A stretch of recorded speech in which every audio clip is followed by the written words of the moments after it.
Speaking of language listeners, guess what? It's our 100th episode. Thanks for tuning in each week. Here's to the next 100. Woohoo! What we tried to do was to build a scaffold for people to move on from. So we don't see this as the end of a discussion or a culminating experience. We see it as an invitation into an ongoing, I would suggest, a lifelong process of self-reflection. There's enormous attention being given over to thinking deeply about social identity, inclusion, equity, social justice, and teaching and learning. You're listening to Speaking of Language, a podcast recorded at the Language Resource Center at Cornell University. Each week, we explore a topic related to language pedagogy and second language acquisition.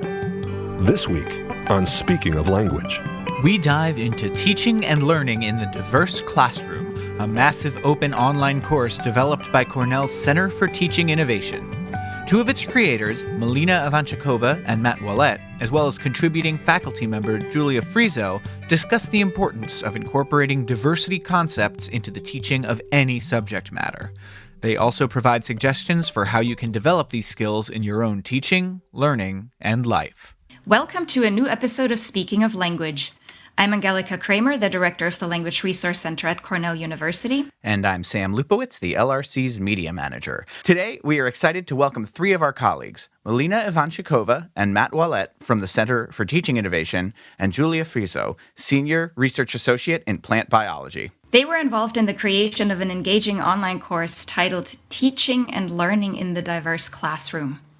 Welcome to Speaking of Language, Melina, Matt, and Giulia. Thank you so much. It's a pleasure to be here. Thanks for the invitation. Delighted to be here with everybody. Hi, everyone. Before we talk about this wonderful course and learning community about this very important topic, can you please each briefly introduce yourself? What's your background and what has your path with languages been? Matt, why don't you get started? Sure, I'd be glad to start. My name is, there's a story in my name, as Melina would often tell us. My early experiences often were language-based. My first language is English, but I lived in Spain as a child, and so my first education experience was actually all in Spanish. And then my family moved back to the States for a while, and then we moved abroad again. And so high school was in Germany. While I was a student, I studied French because that's my family heritage, and also Latin, just because I thought it might be really useful. So I'm at a stage in my life now where I have a really wonderful accent and a mastery of no specific language. So I feel like I'm a really good tourist, and that's about it. And what do you do at Cornell, Matt? I'm the actually the founding executive director of the Center for Teaching Innovation. And our overarching goal is to provide support for faculty to create a climate and an environment of excellence in teaching and learning. And your team certainly has gone above and beyond throughout spring semester 2020 and in the summer to prepare everybody for excellence in online teaching. So a big, big, big shout out to you and your colleagues at this point. Thanks for all the work that you've been doing. Thank you. Melina, what about you? What's your story?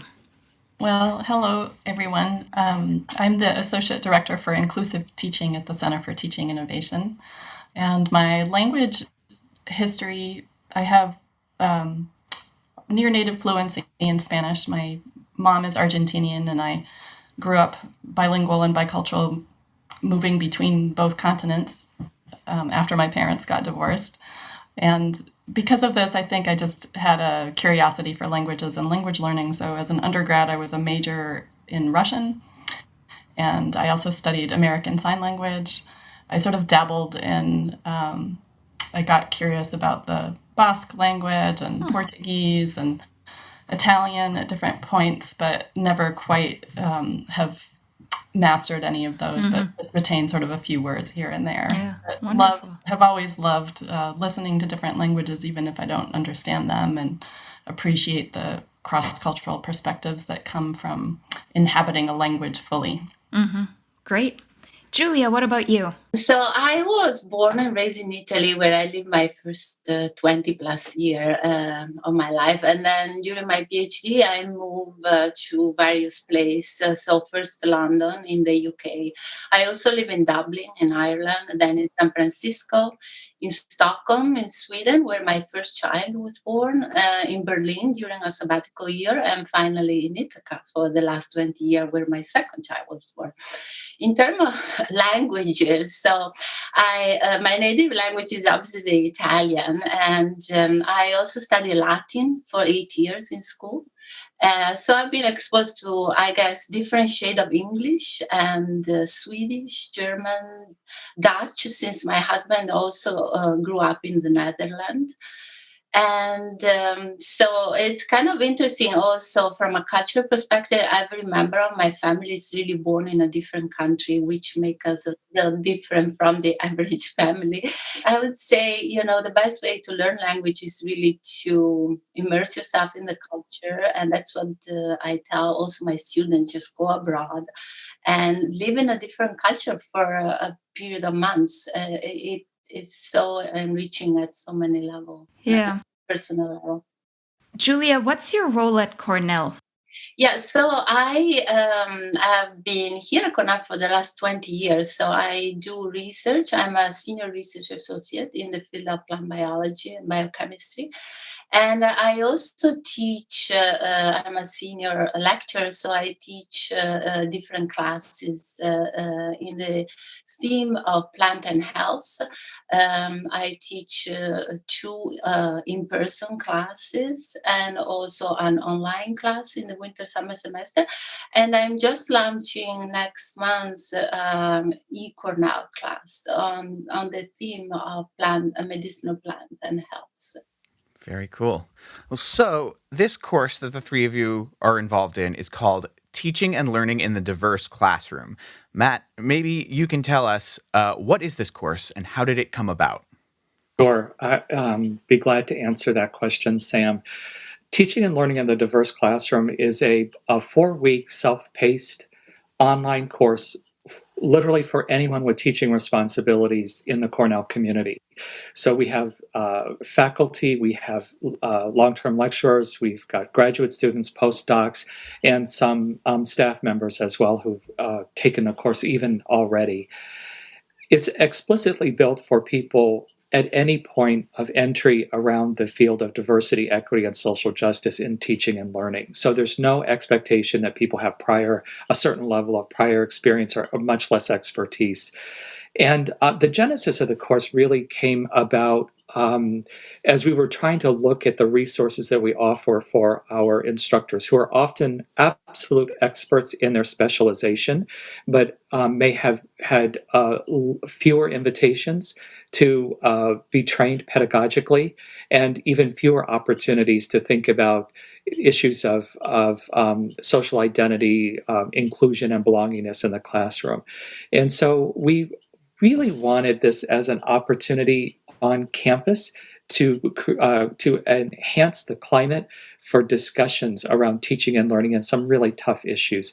A lot of faculty have the heart, they have the willingness, they just don't have, they don't feel confident, and they don't feel like they have the skills.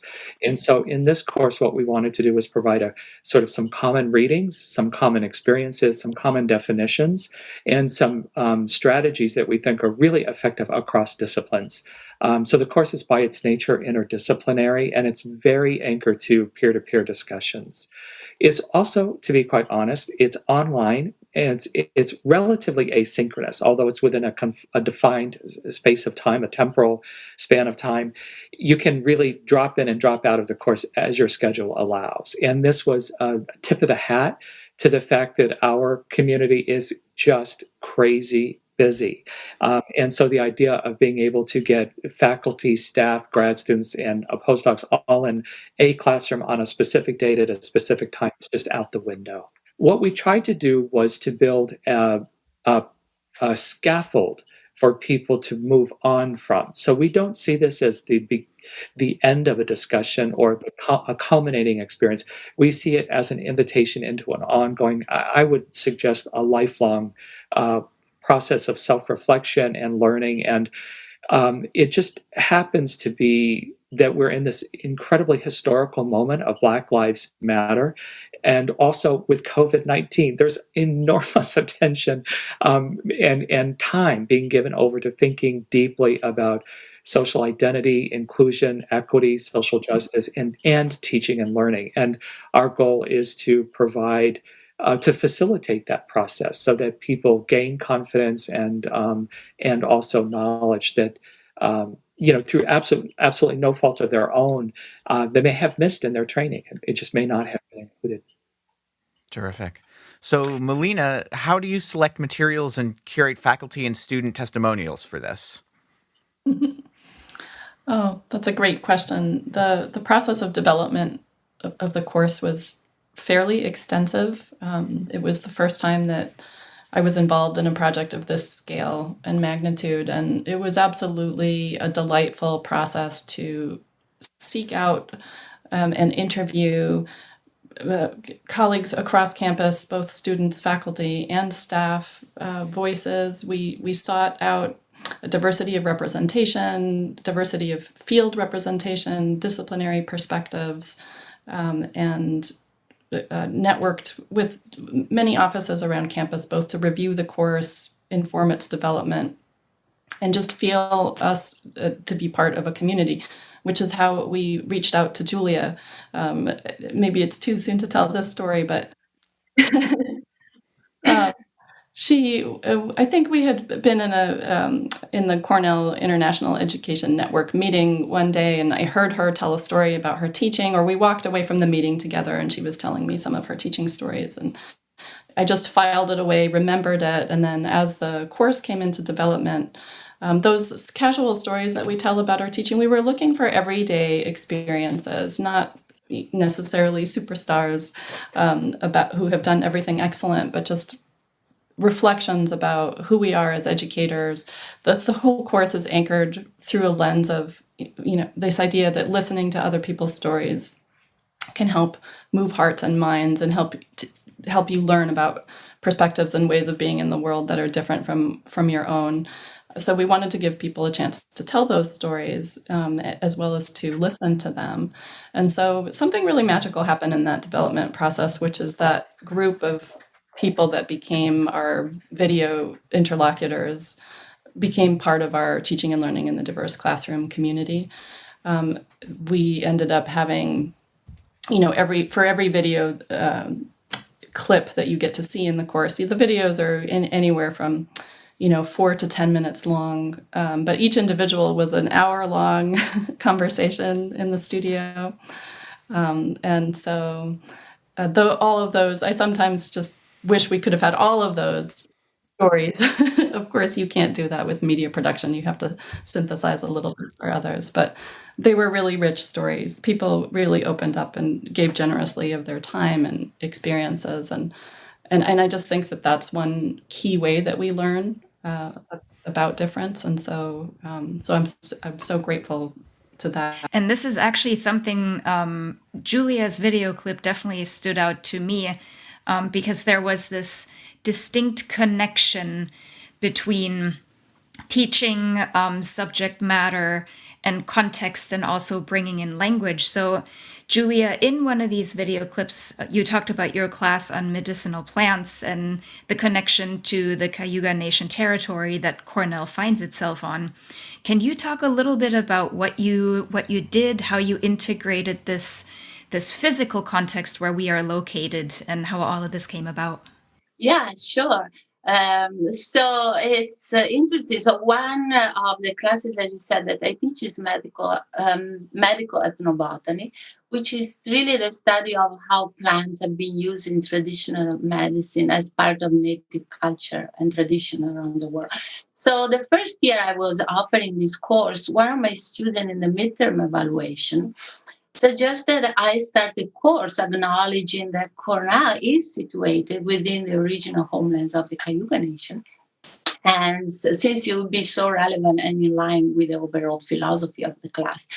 And I thought that was a fantastic idea. And so, whichever course I teach right now, I always start with acknowledging the Cayuga Nation. But then it made me also thinking, okay, it's good to acknowledge. I acknowledge is the first step, but why not bring in the Cayuga Nation to the classroom?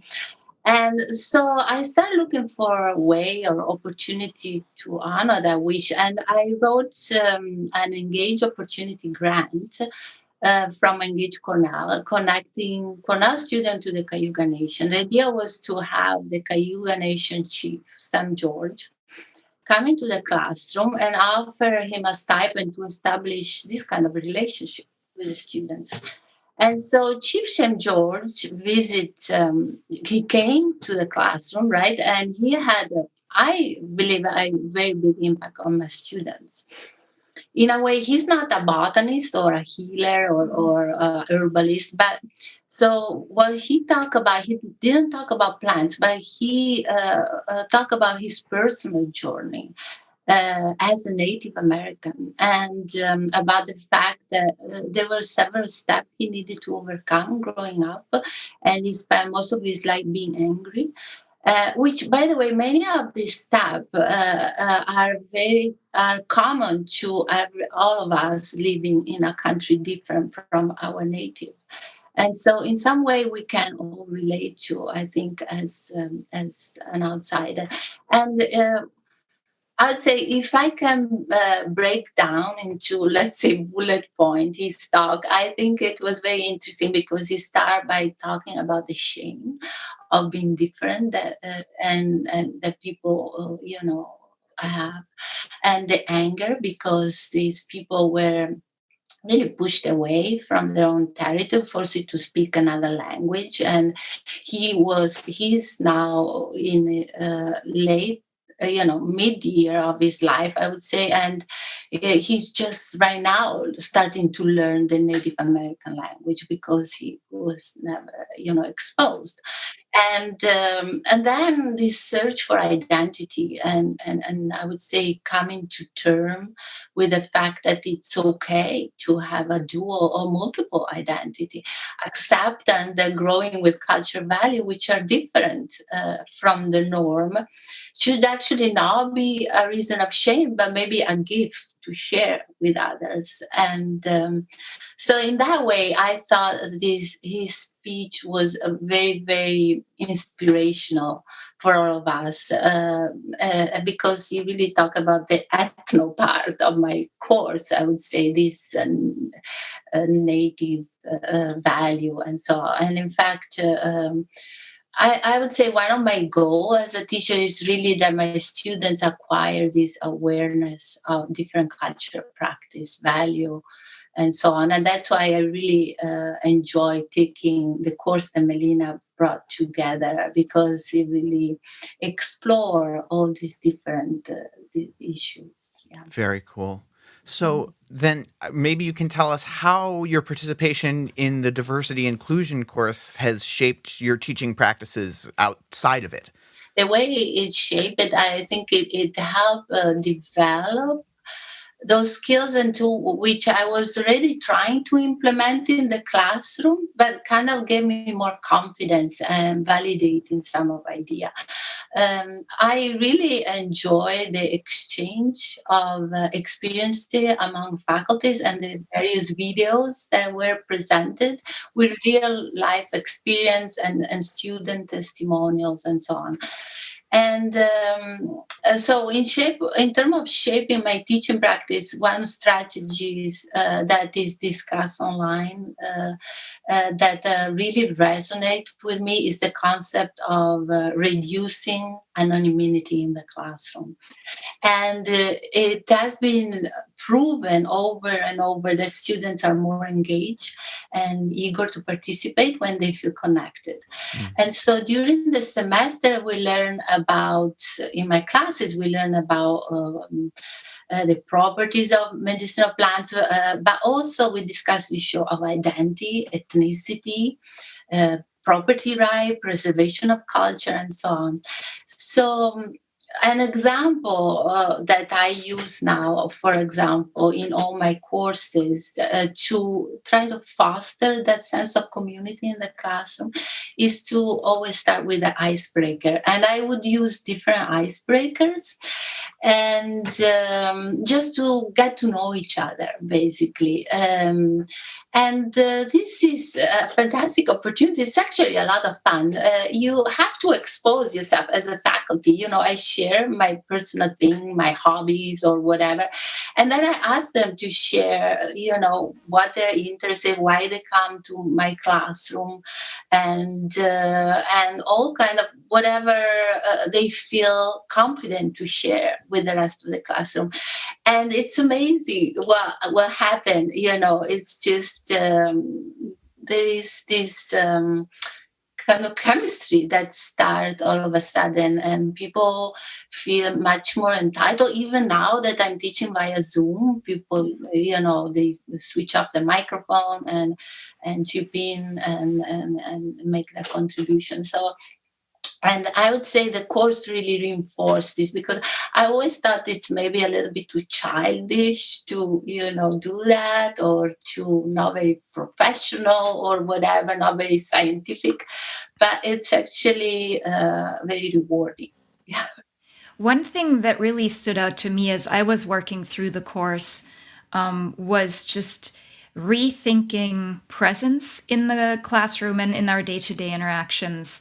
Yeah. And also making sure that we think about not only our own identity, but the identity of our students, and just being Yeah. very mindful of that and integrating students in that way too. Matt, what feedback have you received from colleagues across campus who have taken this course and participated in the learning communities associated with it? So actually, the feedback from faculty across campus about the TLDC course has been enormously positive, and in fact, so positive that we've rolled it out on edX as a MOOC to try to distribute it even further, make it available to colleagues across the campus.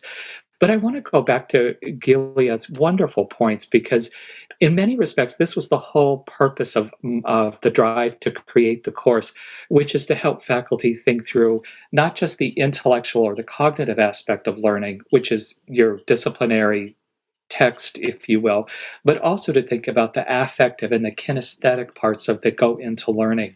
And so, in higher education and academia, particularly in a research university, we tend to overprivilege the cognitive and the intellectual, and we think we need to get straight to business. Business being, the core content of the course. But our teaching and learning the diverse classroom course is very deliberately designed around theories of change, especially evidence and best practices in course design and research on how people learn.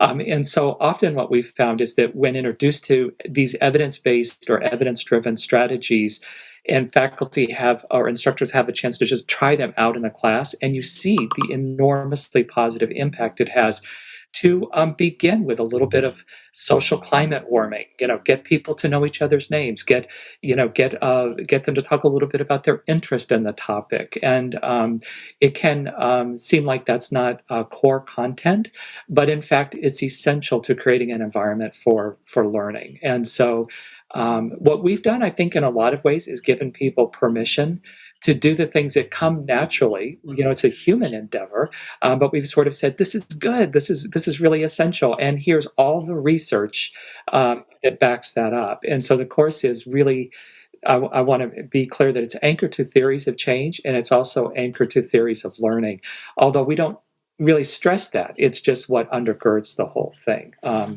So our hope is that the other thing that we do is, by including so many stories, both of undergraduates and graduate students and faculty members, is that we provide lots of models for excellence in the classroom. There's no one way to be a fantastic teacher. It's really important that people be authentic and they be genuine and they be present. As Sam, you were saying, that whole issue of presence in the classroom, you bring your whole self. And part of why we love the stories is it's impossible to watch a video and not get a sense of the whole person. It's pretty amazing. So I'm just going to say a little bit about the MOOC, because one of our goals at Cornell was to create a resource that could be of use and have utility to colleges and universities across the United States. And so we deliberately wanted to create a guide that goes with the course, so that other schools and universities that perhaps have the aspiration to convene a learning community or to have these discussions around teaching and learning, but don't have the staffing or the internal resources to do it, can just take the course and apply it in a local environment and tailor it in some really nice ways. So Melina and I spent actually quite a bit of time with, also I want to do a shout out to our other colleagues in the CTI. This was an all hands on deck project. We had lots of great contributions from a whole range of folks.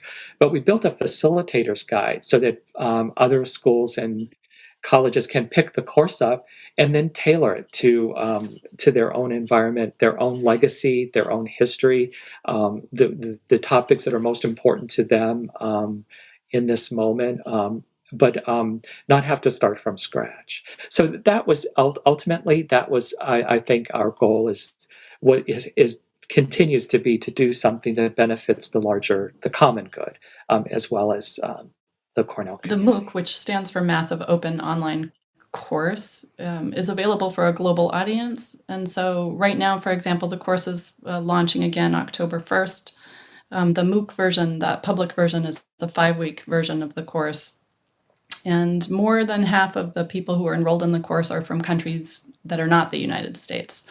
So it's a really interesting opportunity for educators across the world to connect with each other and have some discussions about what teaching and learning looks like in their own contexts. And that has been incredibly interesting and exciting, just to see, almost in a sense, how much people actually have in common in the teaching and learning world in terms of thinking about trying to make learning more meaningful and effective for students.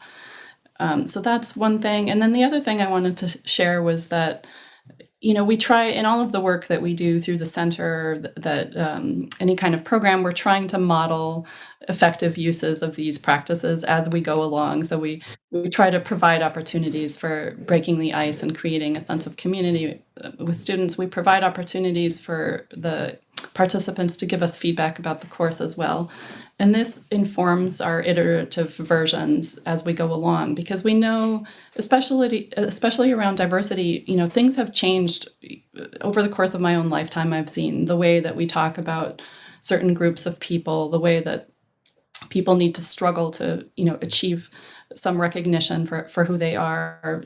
Giulia's story of Chief Sam George's own struggles with shame and sort of coming into having pride in his own identity. Lots of other groups are experiencing this as well. And so to make room for that kind of change and that kind of dialogue, we always remain open to receiving feedback and encouraging people to bring their full selves to the dialogue.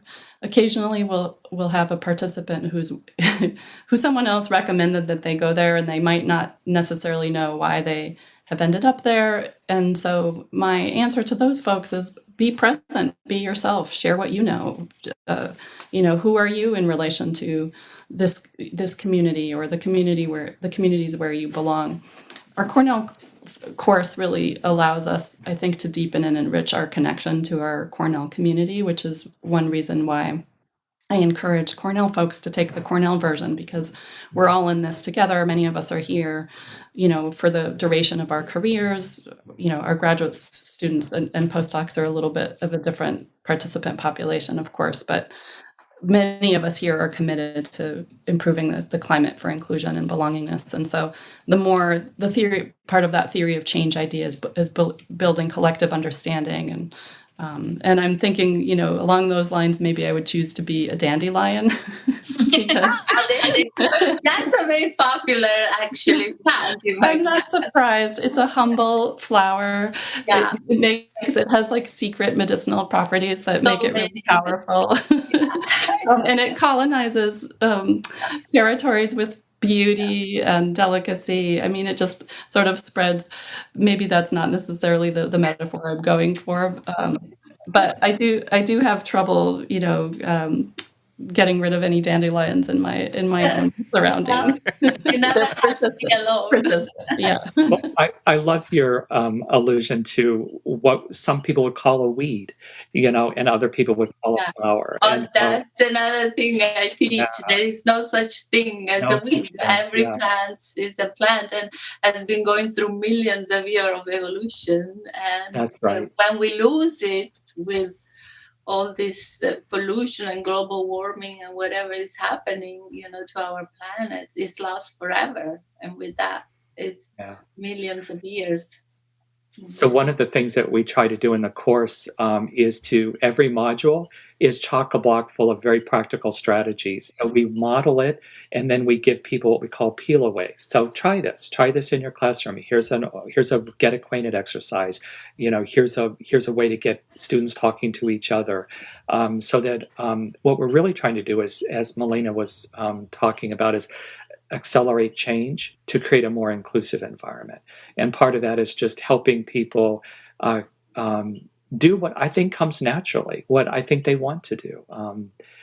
The other, I have to laugh because when Melina and I pushed it out on edX, I couldn't figure out whether there'd be any international appeal for this course. We really couldn't figure out whether I was really worried that it was so specific to United States culture and to our approach to social justice, diversity, and inclusion issues. It wasn't clear to me that there would be salience internationally, but we've had a very warm response. And clearly, as Melina, you were saying, people have found it a good use of their time. So that's been pretty exciting.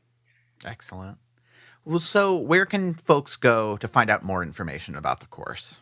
I'm so glad you asked. Go to teaching at .cornell.edu, and we have a whole webpage dedicated to the teaching and learning in the diverse classroom course. And there's also a link embedded in that will take you out to the edX option as well. But as Melina said, our goal is for the Cornell community members to, if at all possible, to take it on campus. I will say, I was also not convinced the course would gain much traction on campus because people are so busy and there's so much competition for time. But I think what's been incredibly gratifying, and maybe this goes back to your earlier question, Angelica, how do we know we're doing okay? We have this incredible upward trend line in registrations. Every semester we've had an increase in on-campus registrations. And of course, we know word of mouth is everything in academic circles. If people attend, they attend because they're choosing to do so. So that's been I think it says really wonderful things about our broader Cornell community. That people really do want to engage with these issues. They want to create inclusive learning environments, and they do really want to sustain belongingness. Mm-hmm. So we invite everybody who's listening to check out this course, enroll, participate, and rethink their own teaching practices. So thanks again to all of you for this very important work that you have been doing and these resources that you are making available to the community at large. But before we sign off, we do want to ask each of you to share your favorite word in a language that you speak, love, are learning, or want to learn. What is that word? Melina, do you want to start? Sure. For some reason, I've always loved the word bigotes, which means in Spanish means both whiskers and mustache. But when I was a kid, every time I thought this word, it would just make me giggle. So now it's just a funny memory of childhood of, bigotes, hee hee. Nice. Giulia, what about you? So this is a tough question for me. I have many favorite words in different languages, but I would say my absolute favorite is the Italian word tesoro, which means treasure. And I use it to call my favorite people, like my family members and the dearest friends. But I also, I love this word for many reasons. And one is a reminder that everybody has this little treasure inside. We are all given certain gifts in life, things that come easy to us. That's what I keep telling my students and my sons, because in Italian we have a say, chi trova un amico trova un tesoro, which means who finds a friend find a treasure. And so I remind my students, surround yourself by true treasure friends that can value your idea and support you along the way. So I guess that's my favorite word. Matt, what about you? Well, I'm going to go back to my time in Germany, and particularly in this day and age when so many of us are working from home, and it's so important to have a sense of place and that's welcoming. And the German word is gemütlich, and it's that sense of it's hard to translate. You will probably do a better job than I will, but it's that sense of warmth and comfort and family and. I think that's for me that seems to be what's sort of the word that's most important to me right now. So Nice. Thanks for sharing those. Thanks so much for speaking of language with us, Giulia, Melina, and Matt. Thank you. Thank you for having us. Yeah. Just a delight. Thank you. Next week, you'll hear from Kate Paisani. Dr. Paisani is the director for the Center for Advanced Research on Language Acquisition, or CARLA, at the University of Minnesota. She gave a talk as part of our monthly LRC speaker series on multiliteracies, pedagogy, and teacher professional development. The video of her talk can be found on our website at lrc.cornell.edu. And of course, you can listen to next week's episode online. Until then, Auf Wiederhören! The Language Resource Center is located on the ground floor of Stimson Hall on Cornell's main campus in Ithaca, New York. Check us out on the web at lrc.cornell.edu or look for Cornell LRC on Facebook and Twitter.